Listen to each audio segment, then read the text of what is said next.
अनुभव कर सकते हो। तुम बच्चे किस अभ्यास से डेड साइलेंस का अनुभव कर सकते हो?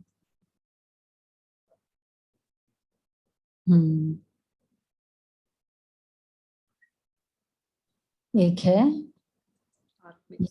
आत्मा अभिमानी, शरीरी बनने का अभ्यास।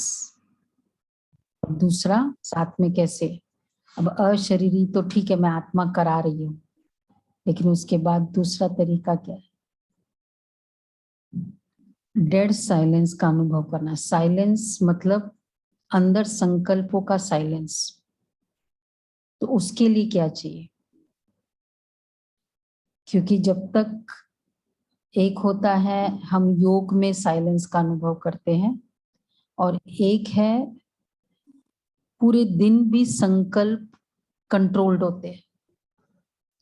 तो जब मुझे वो परिस्थिति का आंसर है तो संकल्प कंट्रोल्ड।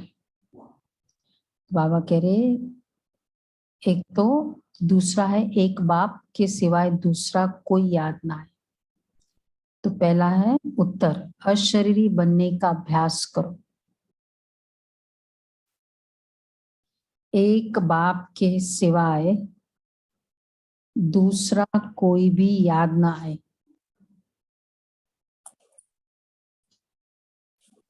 शरीर से जैसे मरे हुए हैं। इसी अभ्यास से आत्मा डेड साइलेंस की अनुभूति कर सकती है। शरीर से जैसे मरे हुए हैं। अच्छा, प्रश्न है दूसरा, सर्व दुखों से छूटने की सहज विधि क्या है? सर्व दुखों से छूटने की सहज विधि।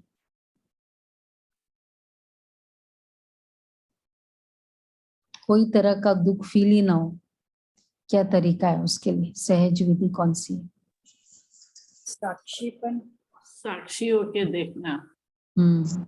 ओम शांति सब ठीक है, दुख होता है, वो ठीक है। चालू करो ना।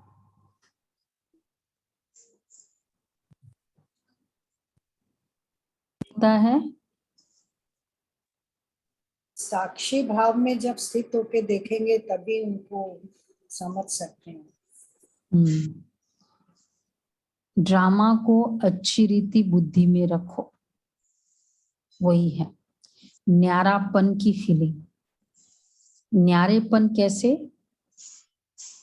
हर एक पाठधारी को साक्षी होकर देखो तो दुखों से छूट जाएंगे।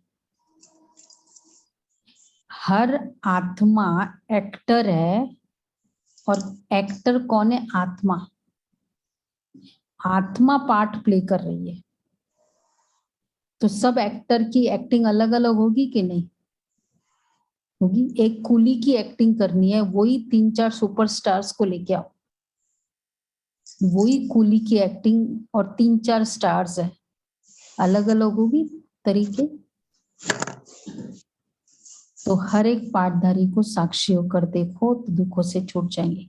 कभी किसी बात का धक्का नहीं आएगा। गीत है ओम नमो शिवाय। समझ में आया? डिटैच्ड होकर उसके पाठ को देखो। ओम नमो शिवाय, ओम शांति। यह जो गीत में अक्षर निकलते शिवाय नमः, ये भक्ति के वचन है। हे शिव बाबा, आपको हम नमस्कार करते हैं, परंतु भगत लोग जानते ही नहीं कि शिव बाबा कौन है। कोई एक भी शिव का भगत शिव को नहीं जानते हैं। शिव बाबा बिल्कुल साधारण अक्षर है, तो शिवाय नमः कहना यह भी भक्ति का अंश है। अब तुमको क्या कहना है? तुम कभी ऐसे नहीं कहेंगे कि शिवाय नमः कहो, वास्तव में कहने की भी दरकार नहीं है रहती। बच्चों को घड़ी घड़ी नहीं कहा जाता कि बाप को याद करो, वो तो छोटे बच्चों को सिखलाया जाता है, वह अल्फ बे पढ़ाया जाता है। मम्मी डैडी को याद करना कभी सिखाया पेरेंट बच्चे को? किसने भी सिखाया? मतलब एक तो याद करना वैसे ही नहीं सिखाया, ऊपर से मम्मी डैडी को तो बिल्कुल भी नहीं सिखाया होगा।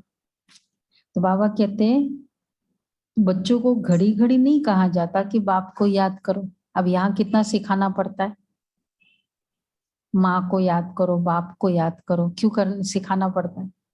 लौकिक में सिखाना नहीं पड़ा, यहाँ इतना सिखाना पड़ा, फिर भी कहते भूल जाती है, फिर भी स्पेशली याद करने बैठते हैं। रेड लाइट है, माइल्ड म्यूजिक है और आंखें बंद भी है, फिर भी याद नहीं रहती। ऐसा क्यों? वहां कुछ नहीं करके भी याद रहती। याद रहती क्या? सिखा, कारण क्या होगा? कारण क्या होगा? इतना सब करके भी याद नहीं रहती, क्योंकि फीलिंग नहीं है ना। पिता होते ही, फीलिंग होते ही याद ऑटोमेटिक होगी, बाबा की याद। और पिता की फीलिंग तब होगी जब स्वयं को वो आत्मा की फीलिंग होगी। तो मन मनाव वो तो छोटे बच्चों को सिखलाया जाता है। वास्तव में इसमें कहना भी कुछ नहीं है, मन मनाभव भी नहीं कहना होता। यह भी संस्कृत अक्षर है, तुमको कभी संस्कृत में समझाया नहीं गया है। बच्चे जानते हैं हमको तो बाप को ही याद करना है। आत्मा स्वयं जानती है, बाप ने परिचय दिया है। बच्चे अब मुझे याद करो तो तुम्हारे विक्रम विनाश हो जाएंगे। तो याद करना बच्चों का फर्ज हुआ। यहाँ आकर जब बैठते हो तो बाप की याद में अशरीरी होकर बैठना है। ज्ञान भी बुद्धि में बैठता है। हम आत्मा बाप को याद करते हैं। ये शरीर तो ऑर्गन्स है, इनकी क्या वैल्यू है? अच्छा, बाजा कितना भी फर्स्ट क्लास हो, अगर मनुष्य बजाता ठीक नहीं हो तो, बाजा कितना भी फर्स्ट क्लास हो, ठीक बजाने वाला ना हो तो बाजा किस काम का? तो शरीर कितना भी फर्स्ट क्लास हो, यूज करने वाले को, अब जैसे मोबाइल किसी को बहुत अच्छा भी दे दो पर उसको यूज ही नहीं करना आता हो, फीचर्स उसके कितने भी अच्छे हो, तो पूरा नहीं यूज करता है ना, उसको यूज ही नहीं कर सकता। तो आत्मा शरीर को यूज करे, इस बाजे को यूज करे। शरीर के बहुत फीचर्स है, तो शरीर ठीक है या जितना ठीक है। अब चलो एक फीचर काम नहीं करता है, सपोज उसका गूगल नहीं काम करता है, लेकिन बाकी चीज तो काम करती है। सपोज कॉल का है, व्हाट्सएप है, कई सारी चीजें काम कर रही है, वो यूज करो। तो सपोज एक पैर नहीं ठीक है ना शरीर का, बस यही है ना, बाकी चीज तो ठीक है ना, तो वो यूज करो, उसको यूज करो। तो हम सोचते हैं ये एक चीज ठीक नहीं है, नहीं कर सकते। तो बाबा कहते हैं बाजा किस काम का? ऐसी मुख्य आत्मा है ना, आत्मा जानती है हमें ये ऑर्गन्स मिले हैं कर्म करने के लिए। हम कर्मयोगी है, कर्म सन्यासी हो नहीं सकते, वह तो कायदे के विरुद्ध है।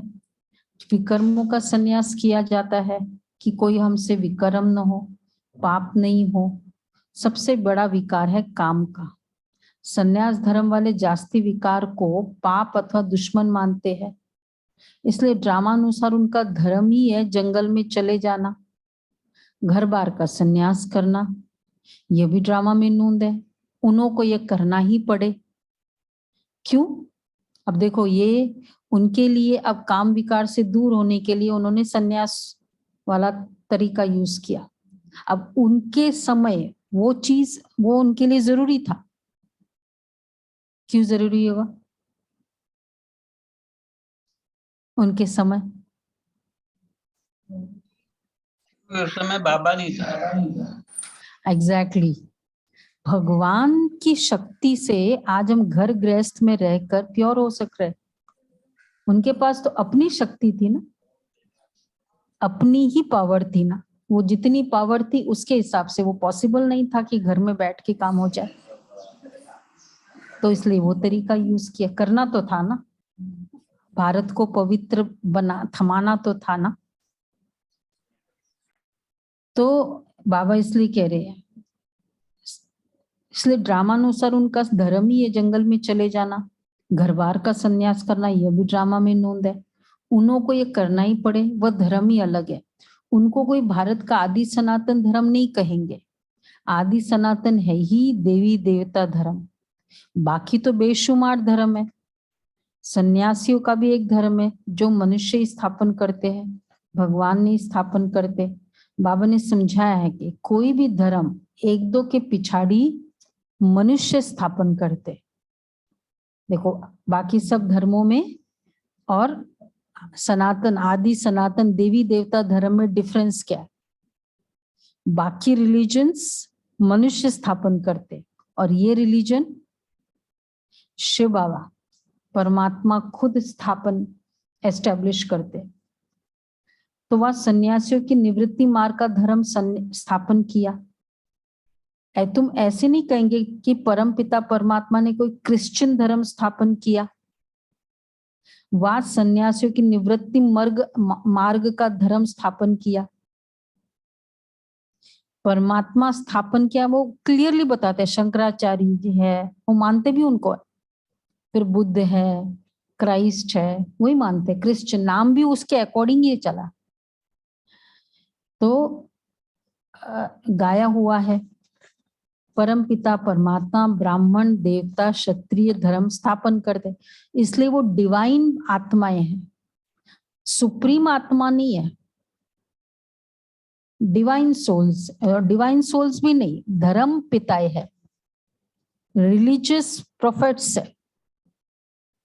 तो one is highest supreme, second is divine souls, third is prophet religious धर्म, और फोर्थ है मनुष्य आत्मा, सेक्ट कल्ट, फिर बाद में मनुष्य आत्मा। अब उनका धर्म किसने स्थापन किया?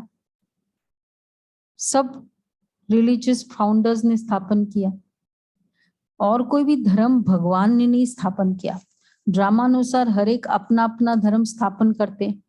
ऐसा भी नहीं कि परमात्मा किसको कहते कि फलाना जाओ जाकर धर्म स्थापन करो। धर्म स्थापन कैसे होता है? बाबा ऐसे भी नहीं कहता कि जाओ धर्म स्थापन करो। मालूम है ना क्या तरीका है, कैसे धर्म स्थापन होता है?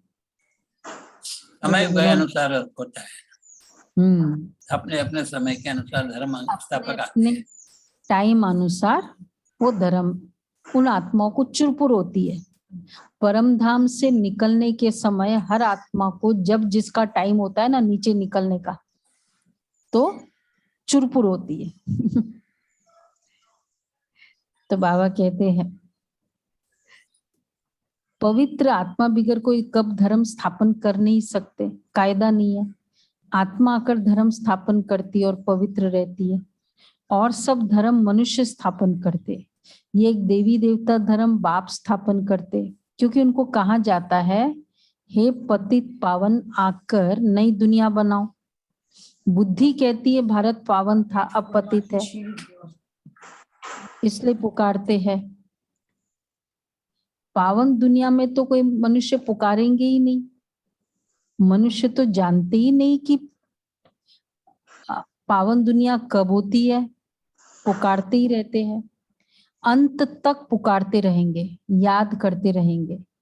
वह इन बातों को समझेंगे नहीं जितना तुम समझते हो। तुम्हारी यह पढ़ाई है, यह पाठशाला है परमपिता परमात्मा की। स्कूल है ना, पाठशाला है ना, ये परमपिता परमात्मा की। तो पाठशाला का मतलब क्या हुआ? स्कूल का मतलब स्टडी होती है, और स्कूल का मतलब डिसिप्लिन। स्कूल का मतलब टाइमली, पंक्चुअल, ऑन टाइम और फुल डिसिप्लिन। एक बार सरला बहन, वो जो गुजरात की थी ना, वो सरला बहन आई थी, छोटी थी। ब्रजेंद्र दादी मतलब वो बॉम्बे में रहते थे, तो मधुबन जाना था, तो दोनों मतलब ब्रजेंद्र दादी के साथ आई। छोटी थी, फ्रॉक पहनते थे, 2 ड्रेस, 2 चोटी यहाँ पहन के बाबा के सामने आई। तो अच्छा नहीं लगा, सब कलर्ड पहन रहे हैं और मैं व्हाइट पहन रही हूँ। सब व्हाइट पहन रहे, मैं कलर्ड पहना। तो चुपचाप से बिना कहे दिन में निकल गए मार्केट के लिए। अब सब पूछे, वो बहनें गई कहाँ, किसी को बताया ही नहीं। और तो फिर बाद में बाबा को पता चला, तो बाबा ने कहा कि बच्चे, स्कूल में अगर पानी भी पीना होता है ना, क्या कहते हैं, मे आई ड्रिंक वाटर, होता है ना पूछ के करना होता है तो बोला कहीं भी जाना है, कुछ भी करना है, पूछ के करो। तब से उन्होंने जीवन में नियम बनाया कि कोई भी कर्म बिना पूछे श्रीमत के विरुद्ध कभी नहीं करें, बिना पूछे करेंगे ही नहीं। तो स्कूल में क्या डिसिप्लिन होती है, पूछ के करो। अगर उठना भी है ना, ये नहीं जब इच्छा हो उठ जाए, वो होता है ना पूरा पीरियड खत्म हो उसके बाद, बाबा भी कहते हैं। इसलिए ये डिसिप्लिन जो है ना, वो हम जब ये वाला जो डिसिप्लिन अपने आप के प्रति स्ट्रिक्ट होने का जो डिसिप्लिन है, वो हम जब तक दूसरी जगह नहीं जाते हैं ना, तब तक नहीं स्ट्रिक्ट होते, नहीं होते। देखो ये फर्क होता है ना घर में और सेंटर पे मुरली सुनने से। तो पता है कि एक बार उठने के बाद दूसरा बार उठेंगे अच्छा नहीं लगेगा, ये फर्क हो जाता है। डिसिप्लिन तो अपने आप के प्रति स्ट्रिक्ट डिसिप्लिन। तो बाबा कहते हैं ये पाठशाला है, तो जितना तुम समझते हो तुम्हारी ये पढ़ाई है, ये पाठशाला है। और ये भी पाठशाला कौन किसकी है, परमपिता परमात्मा की। यह भी प्रश्न बोर्ड पर बनवा कर लिखो कि गीता का भगवान कौन। एक तरफ लिखो बाप की महिमा, वो मनुष्य सृष्टि का बीज रूप सत्य है, चैतन्य है, ज्ञान का सागर है। तुम कृष्ण को गीता का सागर कहते हैं।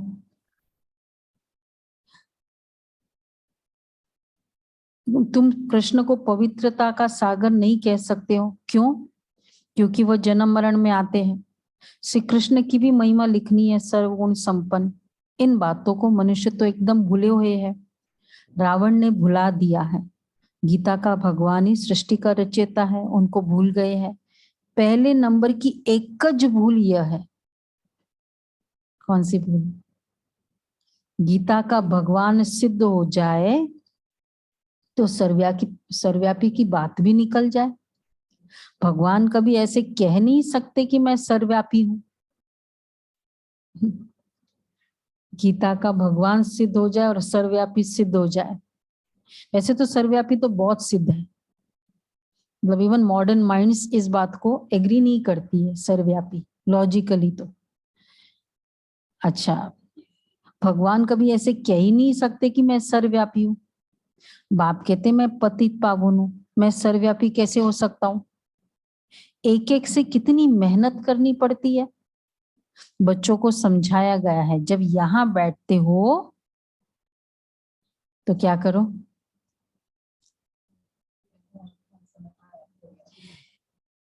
शिव बाबा को, हाँ, तो सिवाय एक बाप के और कोई को याद नहीं करो। जब क्लास में बैठे हैं तो ऐसे कि बस मजाल मुझे कोई उठा दे, मजाल मैं किसी कारण उठूं किसी के लिए। आप शिव बाबा की फोन आता है, शिव बाबा फोन किसी का आता है तो सेंटर पे हम क्लियरली बोलते हैं, यहाँ तो फोन स्विच ऑफ करके, लैंडलाइन नंबर्स दो दो है, आप लैंडलाइन दे दो। हमेशा सेंटर पे आओ, पहले फोन स्विच ऑफ करो, ये लिखा है ना बाहर वैसे भी,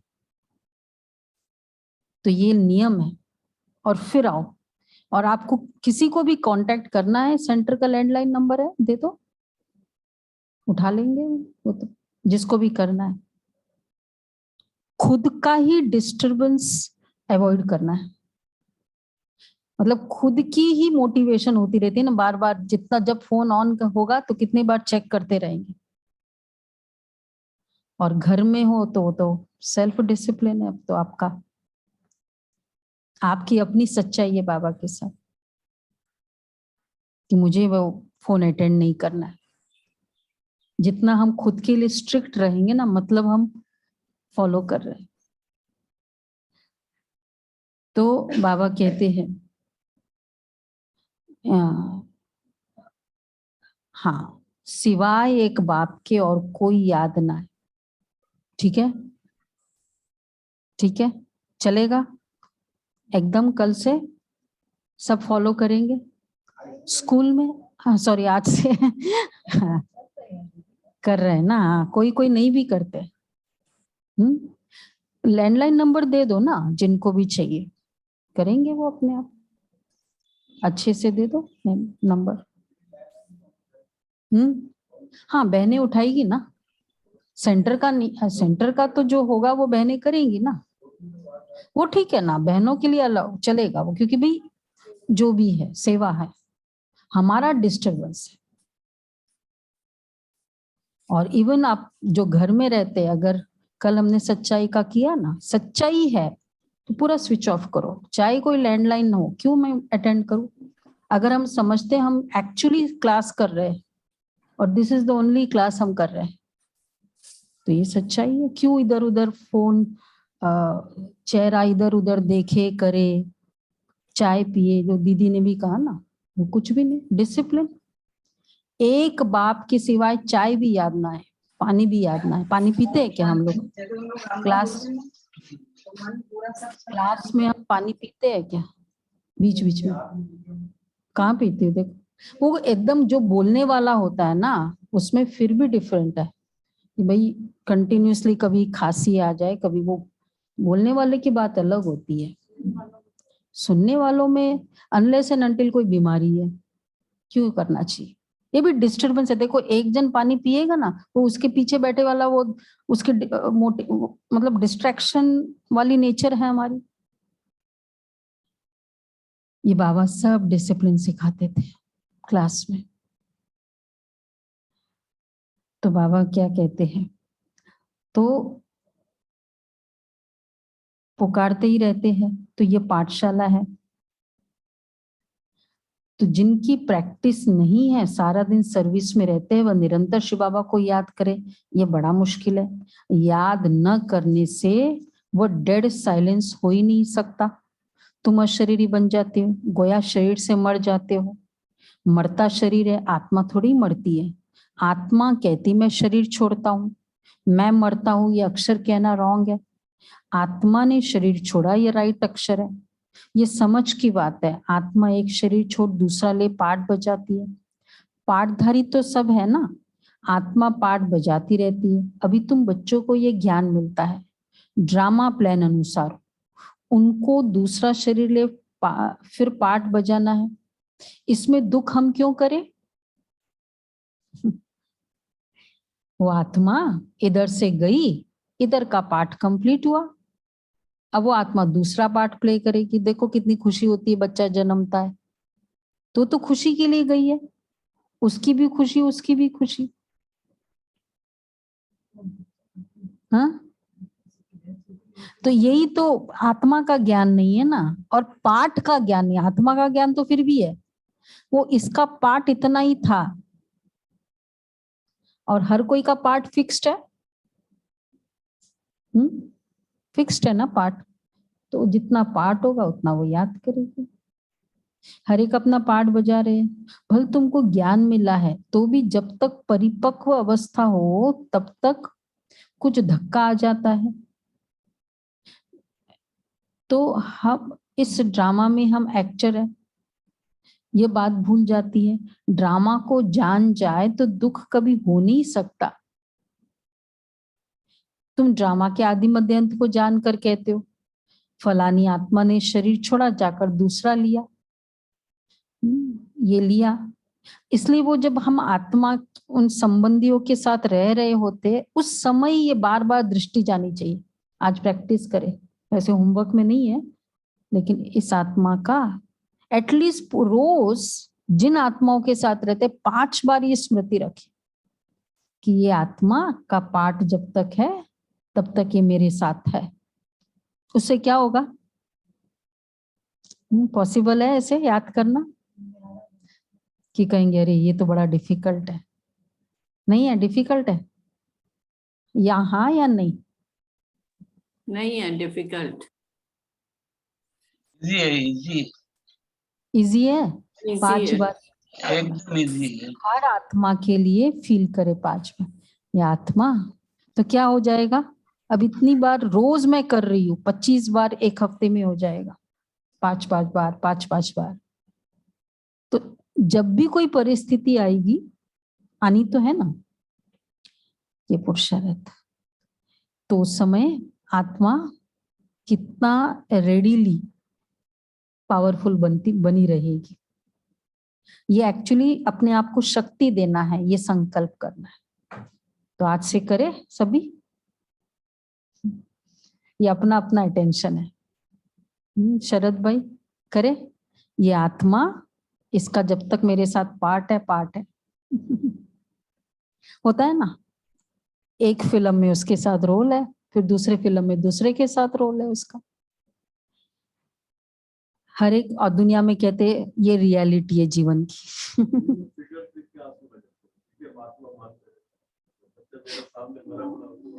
हाँ, तो यही पुरुषार्थ करना, यही पावर लेनी है, बस यही पेपर है। और कौन सा सबसे बड़ा पेपर यही है? है ना, ये पेपर हाईएस्ट पेपर में पास होना है। बाबा का एग्जाम्पल, नष्ट मुआ स्टेज बाबा की, मम्मा के लिए कितनी नष्ट मुआ स्टेज थी बाबा की, कैसे बाबा ने पूरे यज्ञ को कंट्रोल करके रखा, खुद का तो ठीक है।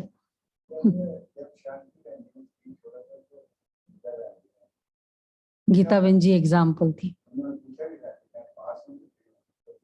हाँ हाँ हाँ हाँ, बहुत अच्छा था शांति बहन जी के समय, गीता दीदी का, जिन्होंने भी देखा होगा। नहीं नहीं, भोग तो बहुत आगे की बात है, उस दिन की बात। दीदी 3-4 दिन पहले से प्रैक्टिस, और फिर बाद में पूरी क्लास को पूछा कि मैं पास हूँ फेल हूँ। आप समझ सकते हैं दीदी की अगर लौकिक स्थिति अगर उस समय देखा जाए, द ओनली चाइल्ड, अगर लौकिक दृष्टि से देखा जाए तो ओनली चाइल्ड है, युगल भी नहीं है। तो ये पुरुषार्थ है ना, ये अपना अपना। तो बाबा कहते हैं तुम ड्रामा के आदि मध्य अंत को जानकर कहते हो फलानी आत्मा ने शरीर छोड़ा, जाकर दूसरा शरीर लिया, हर एक अपना पार्ट बजा रहे हैं। भले तुमको ज्ञान मिला है तो भी जब तक परिपक्व अवस्था हो तब तक कुछ धक्का आ जाता है। रावण राज्य में जड़जड़ीभूत हुए है ना, तो झट धक्का आ जाता है, ये हो सकता है, लेकिन परिपक्व अवस्था नहीं है। सत्युग में कभी धक्का ही नहीं आता, वहां तो बैठे बैठे शरीर छोड़ देते, अब नया शरीर जाकर लेना है। सर्प का मिसाल, यहाँ तो ढेर रोने लग पड़ते हैं, कहाँ कहाँ से आकर सयापा करते हैं। पंजाब में करते हैं ना, वो स्पेशली टीम होती है ना पंजाब में, रोने वाली टीम, रुदाली कहते हैं। हाँ, राजस्थान की है और वो, उनको राजस्थान में उनको भी वो है दीदी। छाती पीट पीट कर रोते हैं, आंसू एक भी नहीं आता है। हाँ हाँ,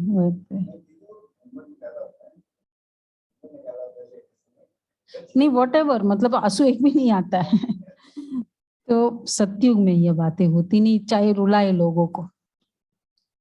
तुम संगम युग पर ही राम राज्य रावण राज्य के रस्म रिवाज को जानते हो, ये भी एक बहुत बड़ा अपशकुन या प्रॉब्लम माना जाता है कि कहीं ऐसा तो नहीं वो अंदर दबा के रखा हो, तो इसलिए सोचते कि रुला दो उसको। रावण राज्य में तुम राम राज्य को नहीं जानते हो, संगम युग पर तुम दोनों को जानते हो। बाबा आकर सारी ड्रामा के आदि मध्य अंत का राज समझाते हैं। फीलिंग आनी चाहिए कि बरोबर ये बात ठीक है, वही फीलिंग आई, बरोबर ये बात तो ठीक है, नहीं आई? आई ना, बस आत्मा अपना पार्ट कंप्लीट करके जा रही है, और इसका फिक्स्ड पार्ट है। फीलिंग आनी चाहिए, जब तक तुम ब्राह्मण नहीं थे तब तक कुछ नहीं जानते थे। ज्ञान बिगड़ तो जैसे जंगली है, गवर्नमेंट भी कहती है मनुष्य को पढ़ाई जरूर चाहिए, गावड़े वाले पढ़ते नहीं हैं, अपनी खेतीबाड़ी में ही लगे रहते हैं। तो बाहर वाले कहते ये तो जंगली है, हमको तो बाप बैठ पढ़ाते हैं, हम गार्डन के फूल बनते हैं, वो है जंगल के कांटे। तुमको मालूम पड़ा है तब समझ सकते हो। दुनिया में ऊंचते ऊंच गुरु को माना जाता है क्योंकि समझते कि वह सद्गति करते हैं, परंतु बाप ने समझाया है ये तो भक्ति में फंसाते हैं, सद्गति कहाँ करते हैं। भक्ति की धुन में बैठते तो झूमते रहते हैं। तुमको तो झूमने आदि की दरकार ही नहीं है। नाचना है लेकिन मन नाचे, और यहाँ तो हम एकदम स्टिल, इवन कुछ भी नहीं, कुछ टैपिंग नहीं, हाथ किसी को होता है ना, हाथ को कुछ करते रहते हैं, पैर को टैपिंग करते रहते हैं। पढ़ाई माना एकदम स्टिल, कहीं भी कोई मूवमेंट नहीं। ये एक्चुअली यहाँ जितना दृश्य बार बार ऊपर नीचे होते रहते हैं ना, उतना यहाँ मूवमेंट होती है। यहाँ जितना साउंड होगा ना उतना वहां साउंड होता है, नहीं है? ये प्रैक्टिस। तो बाबा कहते हैं भक्ति की धुन में बैठते तो झूमते रहते हैं। यहाँ तुमको झूमने आदि की दरकार ही नहीं है। यहाँ तो बाप से वर्षा लेना है। बच्चा बड़ा होता है, समझा जाता है, बाप से हमको वर्षा मिलना है। छोटे बच्चे के ऑर्गन्स ही छोटे हैं, तुम तो समझ सकते हो। हमको अपना जीवन कैसा ऊंच बनाना है। बरोबर भारत हीरे जैसा था। गीता में अगर परमपिता परमात्मा का नाम होता तो सब कुछ समझ जाते। परमपिता परमात्मा ही सर्व का सद्गति दाता है। उनकी शिव जयंती भी भारत में ही मनाते हैं। वास्तव में भारत तो सबसे बड़ा तीर्थ है। सबकी सद्गति करने वाला जो बाप है उनका जन्म यहाँ भारत में होता है। अभी तुमको पता पड़ा है बाप कैसे भारत देश में आते हैं। अब कौन सा तीर्थ स्थान ऊंच मानेंगे? जरूर भारत को ही मानना पड़े। शिव के मंदिर तो जहां तहां है। सब धर्म वाले जहां भी शिव का मंदिर देखेंगे तो जाकर शिव पर हार चढ़ाएंगे, शिव बाबा पर। कल था ना पहला सोमवार सावन, पहला सावन का दिन। कितना शिव बाबा की पूजा हुई हमारी सारा पूरे वर्ल्ड में। तो शिव का मंदिर देखेंगे तो जाकर शिव बाबा पर हार चढ़ाएंगे। अगर यह जान जाए, क्या बात इधर इस सेंटर पे मिल रहा है भगवान, ये शिव बाबा। हाँ, फिर मूर्ति के पास जाएंगे। तो अगर जान जाए कि शिव बाबा ही है जिसने हम सबकी सद्गति की है तो भटकना छूट जाए। भारत को अविनाशी सचखंड कहते हैं। भारत कभी विनाश नहीं होता है, यह भी तुम जानते हो। भारत में जब देवी देवता धर्म था तो और धर्म वाले वह खंड नहीं था। तुम बच्चे जानते हो अभी यहाँ फैमिली सहित बैठा हूं। आप जानते हो बाप अभी यहाँ फैमिली सहित बैठा है। भाई जानते हो शिव बाबा और साथ में ब्रह्मा बाबा, रोज हम तो बुलाते ही है बैठ, और साथ में चलो फील करो भाई पूरी फैमिली साथ में। यही तो मजा आता है, फैमिली सामने शिव बाबा, ब्रह्मा बाबा के तन में, और देखो वो साकार समय और संदली पर बाबा बैठे और हम बच्चे सब नीचे बैठे।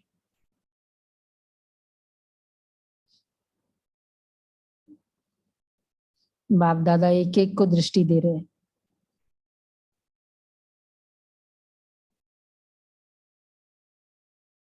ओके देखो यहाँ फैमिली सहित बैठा है। फैमिली का अपना आनंद है, परिवार का। दुनिया में रात को फैमिली के साथ बैठते हैं और यहाँ हम मॉर्निंग में फैमिली के साथ बैठते हैं। और best family of the world. कितना अच्छा फैमिली है हमारी। सब आज्ञाकारी, सब discipline. First thing in the morning. हाँ, ऐसी फैमिली। तो अगर हम क्लास नहीं करते हैं ना, ये फैमिली मिस करते हैं। तो ये फैमिली, इसलिए क्लास संगठन में सुबह की क्लास करो। तो यहाँ फैमिली सहित बैठा लगा है सब फैमिली, ऑनलाइन में फील होता है फैमिली। हाँ, परिवार।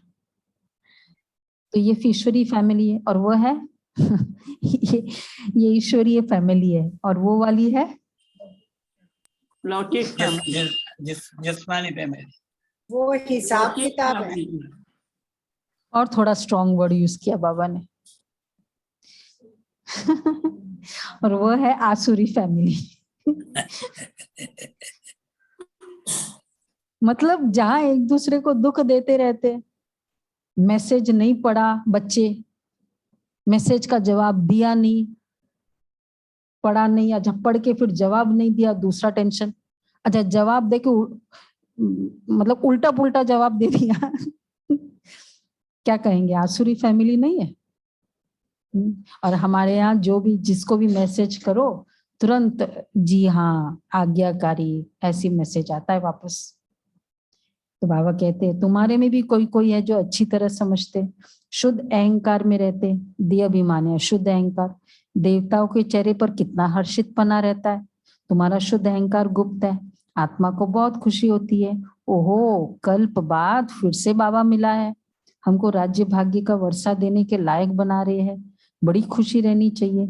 तुम्हारे अगेंस्ट बहुत है, तुम्हारी एक बात है, ईश्वर सर्वव्यापी नहीं है, और दूसरा गीता का भगवान कृष्ण नहीं है। यह है मुख्य दो भूले। इसलिए बाबा कहते हैं कि पहले पहले पूछो परमपिता परमात्मा से आपका क्या संबंध है, पहला ये पूछो। और ये भी पूछो कि गीता का भगवान कौन है, जज करो इस पहेली को।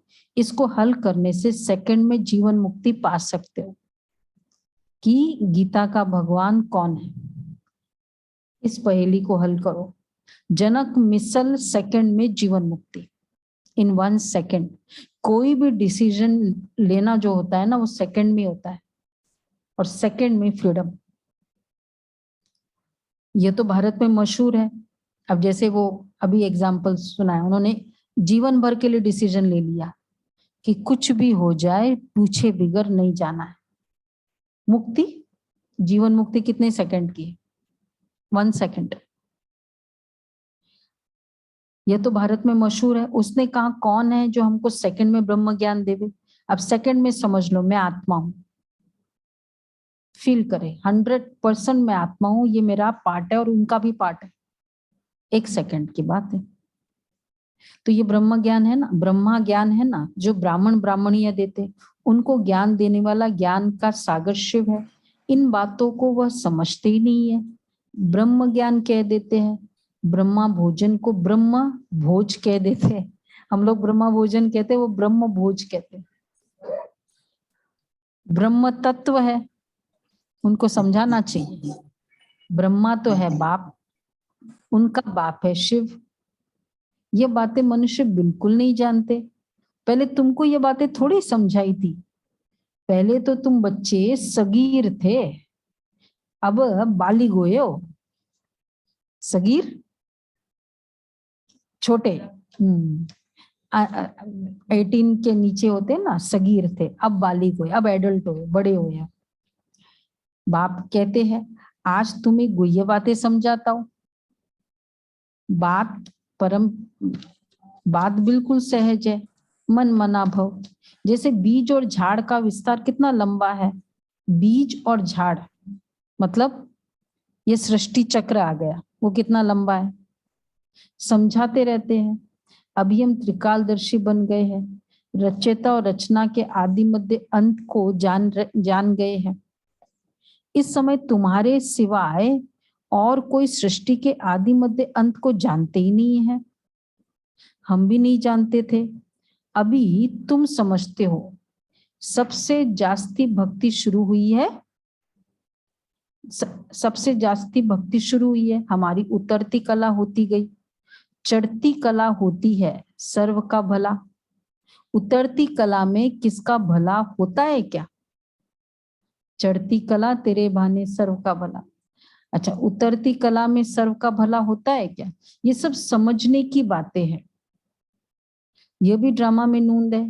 ये बड़ी अच्छी टॉपिक है। गीता का भगवान कौन, ये भी टॉपिक है। इस पहेली को हल करने से तुम बाप का वर्षा पाकर विश्व का मालिक बन सकते हो। मनुष्य विश्व का मालिक निराकार को समझते हैं, परंतु विश्व का मालिक, मनुष्य विश्व का मालिक निराकार को समझते हैं। वो कार्ड में सुना ना जो कार्ड कल दिया कि मालिक है, परंतु विश्व का मालिक कौन है बताओ? मनुष्य विश्व का मालिक हम बच्चे बनते हैं। निराकार को समझते हैं। विश्व का मालिक कौन है?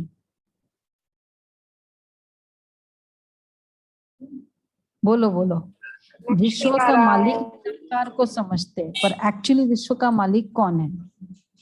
विश्व का मालिक शिव बाबा है, बाबा है। शिव बाबा, इसलिए तो विश्वनाथ का मंदिर है। लक्ष्मी नारायण। अच्छा, तो अब मतलब 3 आंसर्स है। एक कहते शिव बाबा, एक कहते लक्ष्मी नारायण, एक कहते हम। अच्छा, हम वाले कितने हैं?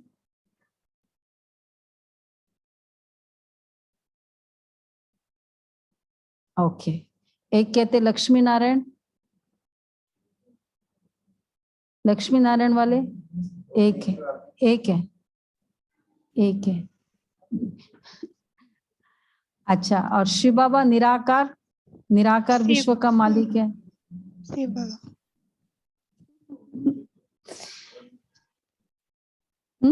निराकार अच्छा है। अब सुनो, मनुष्य विश्व का मालिक निराकार को समझते हैं, परंतु विश्व तो सृष्टि को कहा जाता है। बाप विश्व का मालिक नहीं बनता। ठीक है, क्या हुआ गुलाब भाई? बच्चे विश्व का मालिक बनते, बाबा है ब्रह्मांड का मालिक। विश्व का मालिक विश्व सृष्टि को कहा जाता है। हाँ, उस हिसाब से ठीक है, अब याद रहेगा। कई बार बाबा ने कहा है मैं विश्व का मालिक नहीं बनता होता, बच्चे विश्व का मालिक। पर शिव का मंदिर एक विश्वनाथ नाम ले पड़ा है। हाँ, ये कईयों ने कहा विश्वनाथ विश्वनाथ का मंदिर है। वो फिर बेचारे विश्व का नाथ बनाने वाला। हाँ, वो इसलिए है कि पतितों को पावन बनाने वाला विश्व का नाथ है। नाथ विश्व बना, उस मतलब सेंस से। वैसे ठीक है, हमने उसको विश्वनाथ वैसे बोला, लेकिन लोग तो सोचते हैं ना विश्वनाथ। हाँ, बच्चे अभी मालिक हैं या बनेंगे मालिक जी? दीदी बच्चे अभी मालिक हैं या बनेंगे मालिक? अभी आज तो आज की मालिक तारीख में बनने तो वाले मालिक हैं नहीं ना, है। हम ही बच्चे विश्व का मालिक है। अभी बनने कहाँ वाले मालिक हैं। है जी? अभी तो कहाँ नहीं मालिक है, है? अभी तो आसुरी राज्य है ना। अभी तो ना बाप है ना इसलिए बच्चे, बच्चे अभी तो इसलिए आज बच्चे मालिक थोड़ी हैं। आज की तारीख में बच्चे मालिक नहीं है। बाप कहते मैं निष्काम सेवाधारी हूँ, मैं तुम बच्चों की सेवा कर रहा हूँ, तुमको बना रहा हूँ विश्व का मालिक। तुम मोस्ट बिलवेड चिल्ड्रन हो ना, ठीक है जयनाथ भाई, कौन हो तुम? Most beloved children. मैं तुम्हारा, तुम हो मोस्ट बिलवेड चिल्ड्रन, और मैं तुम्हारा मैं तुम्हारा मोस्ट बिलवेड बाप, बाप, मोस्ट बिलवेड बाप। बाबा कहते हैं मैं तुम्हारा ओबीडियंट सर्वेंट हूँ। क्या लेवल है ईगोलेस की। विश्व का मालिक, बिलवेड चिल्ड्रन, और मैं ही। यही हम लोगों ने कॉपी कर लिया, मैं तुम्हारा दास। दास कह दिए बाबा का, ऐसा बाबा से ऐसे सीख कर फिर हम लोगों ने भक्ति में ऐसा कहना शुरू किया। तुम पुकारती हो हे पतित पावन, आकर पावन बनाओ। हाजिर सरकार आया हूं मैं। वही आज संकल्प चल रहा था कि बाबा की कितनी महिमा है, मतलब है, बोलते हैं। ये निराकार की महिमा नहीं, सिख में कितना बोलते हैं, भक्ति मार्ग में बोलते हैं, मुस्लिम में, सब रिलीजन में इतनी महिमा करते हैं, इतनी महिमा कोई सुने अपनी तो फूल के कुप्पा हो जाए। अगर इतने कंटिन्यूसली कोई महिमा अपनी सुनती रहे, सुनता नहीं। बच्चे भी होशियार हैं। हाँ हाँ, क्या बोला? हाँ, तो बाबा कहते हैं शरीर, हाँ मतलब यही, इसलिए तो बाबा कहते हैं आत्मा समझो। आंसर यही है। बाप बच्चों का सर्वेंट है ना, फिर कोई कपूत भी निकल पड़ते। बाप तो निराकारी है, निरंकारी गाया हुआ है, ऊंचते ऊंच भगवान, और फिर उनका ये रथ है। कई बच्चे कहते हैं हम शिव बाबा के रथ के लिए कपड़ा भेज देते हैं। रथ की भी तो हम खातिरी कर सकते हैं ना, बाबा के लिए कपड़ा भेज देते ना। शिव बाबा तो खाते नहीं, बड़ा बड़ा इम्पोर्टेड शॉल भेजा। बाबा क्या करते थे मालूम है ना वो स्टोरी सब। लेते थे, हाँ, लच्छू दादी को बोलते थे जाओ स्टॉक में रखो। फिर दूसरा बच्चा आया, उसके पास शॉल नहीं है, जाओ बच्ची शॉल ले आओ। तो कई बच्चे कहते हैं हम शिव बाबा के रथ के लिए कपड़ा भेज देते। रथ की तो हम खातिरी कर सकते हैं ना, शिव बाबा तो खाते नहीं है, किसकी खातिरी करे? इनकी ड्रेस तो वही चली आ रही है, कोई अहंकार ही नहीं, कोई चेंज ही नहीं। इनको देखकर समझते हैं यह तो जौहरी था, ये कैसे प्रजापिता हो सकता है? अरे इसमें मूंझने की क्या बात है, आकर समझो। हम ब्रह्मा मुख वंशावली बने हैं, हमारा हक लगता है विश्व का मालिक बनने का। अच्छा, मीठे मीठे सिकिल अदे बच्चों प्रति माता पिता बाप दादा का याद प्यार, गुड मॉर्निंग। रूहानी बाप आपकी रूहानी बच्चों को नमस्ते। हम सब रूहानी बच्चों के रूहानी बाप दादा को याद प्यार याद नमस्ते good morning. Good thank you बाबा, मॉर्निंग। शुक्रिया बाबा। थैंक यू बाबा, थैंक यू, शुक्रिया बाबा, शुक्रिया। पहला पॉइंट है अशुद्धता को छोड़ शुद्ध अहंकार में रहना है। अशुद्धता को छोड़ शुद्ध अहंकार में रहना है। यह चेहरा देवताओं जैसा सदा हर्षित रखने के लिए अपार खुशी में रहना है। दूसरा है बाप दादा समान निरंकारी बनना है। सेवाधारी बनकर सबूत देना है।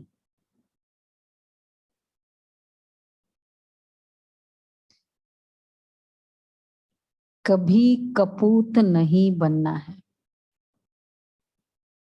सेवाधारी बनकर सबूत देना है, कभी कपूत नहीं बनना है। अच्छा, दूसरा है वरदान है एक बाप दूसरा न कोई। इस स्थिति द्वारा सदा एक रस और लवलीन रहने वाले सहज योगी भव। एक बाप दूसरा न कोई, इस स्थिति द्वारा सदा एक रस और लवलीन रहने वाले सहज योगी भव। एक बाप दूसरा न कोई। जो बच्चे ऐसी स्थिति में सदा रहते हैं उनकी बुद्धि सार स्वरूप में सहज स्थित हो जाती है। जहां एक बाप है वहां स्थिति एक रस और लवलीन है। अगर एक के बजाय कोई दूसरा तीसरा आया तो खिटपिट होगी। एक बहू होती है ना तो फिर भी ठीक है। तो दूसरा तीसरा आया तो खिटपिट होगी। इसलिए अनेक विस्तारों को छोड़ सार स्वरूप का अनुभव करो। एक की याद में एक रस रहो तो सहज योगी बन जाएंगे। अच्छा, स्लोगन है दिल में सदा यही अनहद गीत बजता रहे कि मैं बाप की, बाप मेरा। दिल में सदा यही अनहद गीत बजता रहे, मैं बाप की, बाप मेरा। अच्छा, अव्यक्त इशारे हैं 19 हो गया ना, 19। जैसे ब्रह्मा बाप का स्नेह विशेष मुरली से रहा, इसलिए मुरलीधर बना। भविष्य श्री कृष्ण रूप में भी मुरली ही निशानी दिखाते हैं। तो जिससे बाप का प्यार रहा, उससे प्यार रहना, यही प्यार की निशानी है। वापस दिखाओ। जिससे बाप का प्यार रहा, वो ही प्यार रहना, यही प्यार की निशानी है। इसी को कहेंगे ब्रह्मा बाप के प्यारे अर्थात ब्रह्मचारी। अच्छा, ये हुए अव्यक्त इशारे। अच्छा,